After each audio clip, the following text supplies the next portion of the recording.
Test. Can you hear me? Good. Can you hear me? No.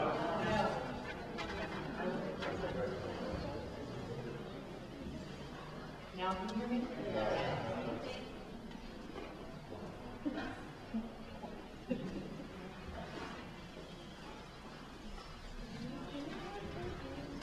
Shall we begin?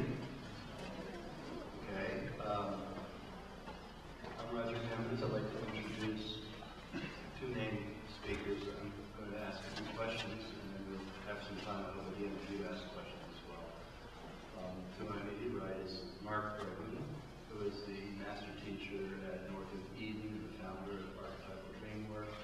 He's the author of several books, beginning with the Deep Well Tapes. The most recent books are Gravity, that comes in. Is it drooping? My sheath is not standing upright.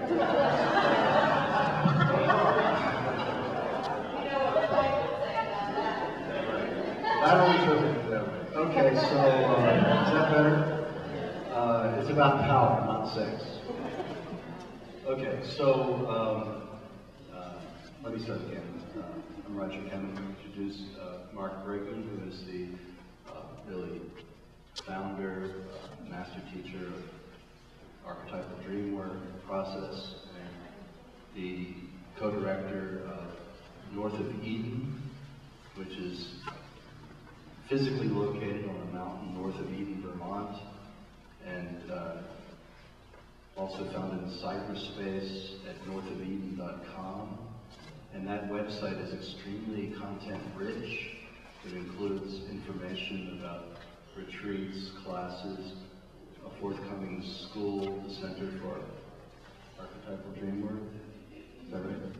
Coming in September, and the opportunity to learn more about working with dream therapists such as ourselves and some of the other people that are here at North of Eden. Marc is my teacher, as you know, and evolved over quite a number of years, I think almost 4 years now, of working one-on-one with people, extremely direct, powerful, true way of working with dreams that draws on the work of Freud and Jung and other predecessors, but it's also filtered through a vision, really, of the real power of dreams to open us not only psychologically, but to our true soul self.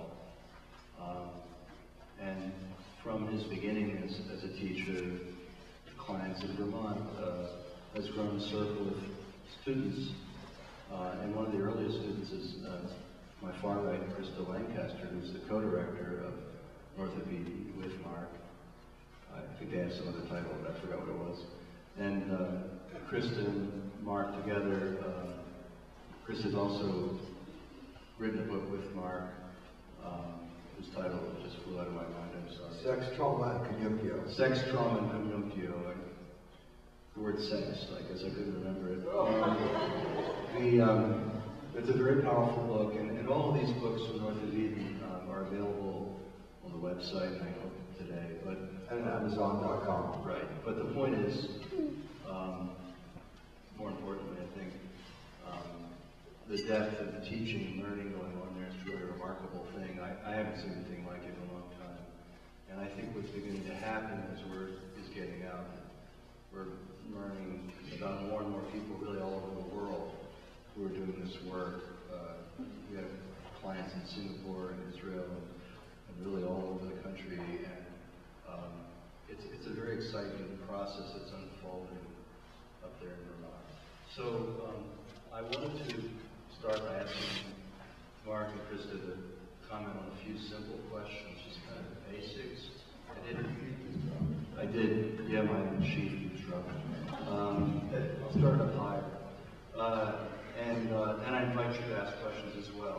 And something that came up, some people were asking me questions. One thing I want to say is we're just in the time we have, we can open some doors, but don't try to put aside a little bit the immediate reactions, because this work requires a kind of depth, and I think a little experience is worth a lot of talk. But we're starting with some talk, and there's going to be some experience because Marc and Christa and the other teachers from North of Eden are going to be doing 2 sessions later on where they'll demonstrate in a very active way this string work where they work with people's dreams. So you'll have a chance, I think, your questions that you may have may be answered more by seeing than by thinking.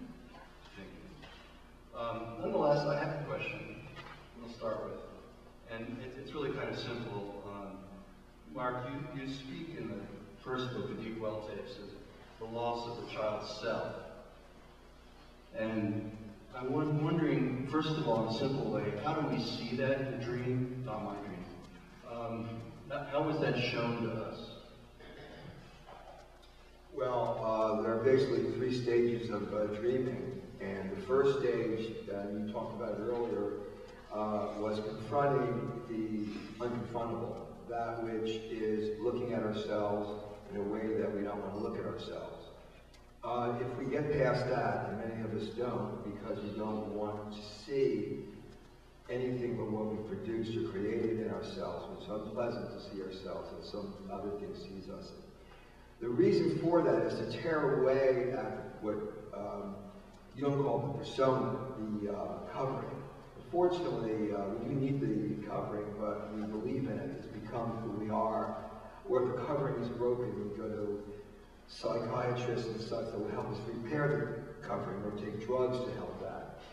But the child self, which is really the soul, it's what you term the forgotten self, or the self that had the anointing, or the self that was knowing what its purpose was, that's gone. And to bring that to consciousness means getting rid of the persona, or at least the belief that the self has the persona is that which is what I am. So the child oftentimes appears more in advanced first stage or early second stage work, where it comes to us often damaged by the hurts that we've had as children. If there's previous lives, which I don't know if there are, but sometimes and many times we've had perfectly good lives as kids, as far as we can remember, and yet there's a tremendous wound that we cannot fathom, and as you go deeper into work, this wound comes closer and closer to being felt. And when we feel it, we can actually be healed and find the child. Because a child is pure feeling. It doesn't, just like a child would be. We all, I'm sure, have fathered and mothered wonderful kids, and they're so great because they feel. And adults are kind of, I mean, no offense, but we're kind of boring. But children are exciting and they feel, we love to spend time with them, and we're so afraid when they grow up and they do, and they become like us, you know. But it's so wonderful. That's why we have them, because they remind us of the self that we lost. They are us. And oftentimes we will have dreams of our own children in our dreams where we're in dramatic conflict with them, because the way we don't listen to them is the way we don't listen to ourselves. So our children really are going to teach us, and we think, as Rodger said about himself, that we're there to teach everybody else, including our own kids. And when it comes to our dreams, the power of what the children need to come in real life to tell us. Like oftentimes, if we have a certain shame that we project or feel in terms of the son, we will be disappointed with that son that didn't do better in sport, but we're really projecting onto him is our own shame that separated us from our child self. Those wounds were very deep, and we're very easily willing to project them in a myriad of ways. How it emerges in the dream depends on the person, but the most wonderful thing is when a child comes and just tries to get our attention, and typically we'll ignore it, or we'll do the other thing.